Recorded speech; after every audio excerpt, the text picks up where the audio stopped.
Edexcel AS Business Studies, Unit 2.3.4a, Managing Other People, Different Types of Organisational Structure. By the end of this unit, you should be able to differentiate between a tall and a flat hierarchy, differentiate between centralised and decentralised decision making, analyse the organisational structure in terms of span of control and chain of command, and discuss how the hierarchy influences the effectiveness of people management within an organisation. So, a hierarchy or an organisational structure or organisational chart shows how people are organised within a business. The person with the most responsibility and authority is at the top, and as we come down the hierarchy towards the bottom of the page, we see individuals with less responsibility and authority. And usually an organisational structure will show job roles but may also show people's names, and it's often used to help people understand how they fit into the organisation, particularly during their induction training. So here we can see the managing director is at the top of the organisation, and we can see that this organisation is organised by function. So we have the finance team, marketing, human resources and production.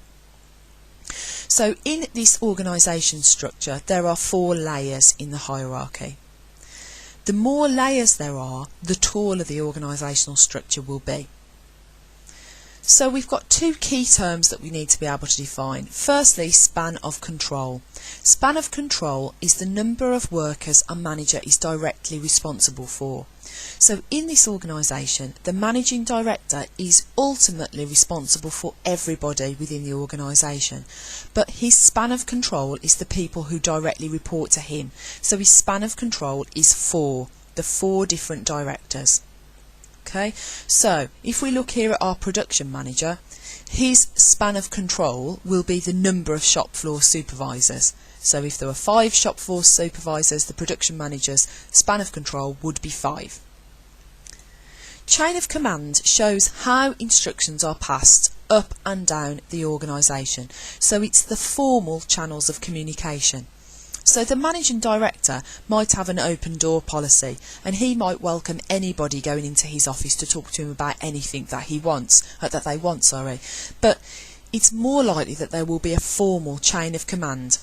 So we've got instructions passing up and down through the hierarchy in formal channels of communication. So for example, if the managing director wants to change the opening hours of the factory, he might discuss that with all of his team, and then each of his teams will then discuss it with each of his directors will then discuss the changing opening hours with their teams. So the production director would tell the production manager, who would tell the shop floor supervisors, who would then tell the shop floor workers.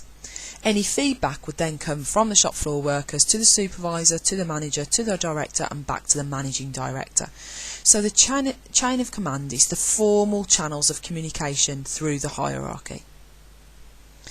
So a hierarchical structure refers to businesses being organised in a traditional hierarchy, as you've seen on the previous slide. In a tall structure, there will be many layers in the hierarchy, which usually means that the managers have small spans of control, because there are lots of layers, lots of managers within the hierarchy, so everybody manages a small number of people.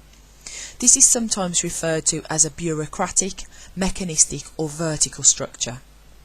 A flatter structure will have far fewer layers in the hierarchy, but all of the managers within the hierarchy will manage a much higher number of people, so will have a much higher span of control. That's sometimes referred to as a horizontal or organistic structure. So an advantage of a tall structure is that the lines of communication and responsibilities of workers tend to be clearer. Narrower spans of control are likely, meaning that a manager has fewer subordinates or workers to look after, and there will be plenty of opportunities for promotion, which should be motivational. The disadvantages of a tall structure are also the advantages of a flat structure, and vice versa.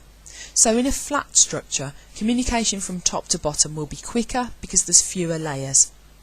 As there are fewer layers, there are likely to be fewer mistakes when communicating messages.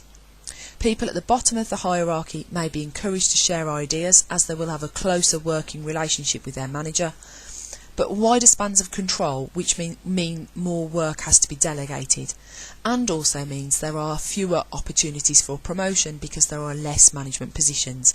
So that might be demotivational, although workers having work delegated to them can be motivational if they feel as though they can take in greater ownership over their work. So, often businesses will have a head office and then will have branches around the country. So if a business is using centralised decision making, it means that decisions are made within a head office and then passed to other areas of the business. And that may exist when there is an autocratic leader who wishes to maintain full control. A decentralised decision making system will be where the head office delegates decision making to happen in the branches. So decisions take place away from the head office. So that might be quite good if the kind of environments that the branches operate in are quite different and the needs of the customers in different areas are different. So it means that the branches can be more responsive to what's happening on the ground. But it will also mean that what happens in the branches could be very different. So it's difficult to get uniformity with a decentralised decision making. And this style of leadership is more likely to happen with a democratic leader. So a democratic leader is more likely to have decentralised decision making. So, advantages of centralised decision making are that decisions are made more quickly because there's less consultation. In the event of a crisis, there will be strong leadership. There's a more standardised approach and customers will recognise the standardised approach, and there's less duplication of resources which could save costs. However, with decentralised decision making, the local regions may be better informed and might make better decisions. Being able to make decisions is more motivational for people within the branches, and being more flexible, decisions can be taken that best suit the region, and less time is spent on communicating with head office to dispute decisions that are made for an area. So they're the advantages of decentralised decision making. So, in this unit we've come across various key terms. An organisation structure or hierarchy or organisation chart shows the way in which a business is organised and the people within it are organised. Span of control, number of people a manager has direct responsibility for. Chain of command, the way authority and power are passed down the business, and it often serves as a useful guide to the channels of communication. Layers or levels are the number of levels of management in an organisation. Delayering would be the process of removing layers of management through making people in those positions redundant. It might be a cost-cutting exercise. Delegation means passing the responsibility and authority for completing tasks to a subordinate or worker. And empowerment is the same as enrichment, giving workers more responsibility for the work that they do. So, I hope this has proved useful and I hope it helps you in completing your tasks for this unit. Thank you for listening.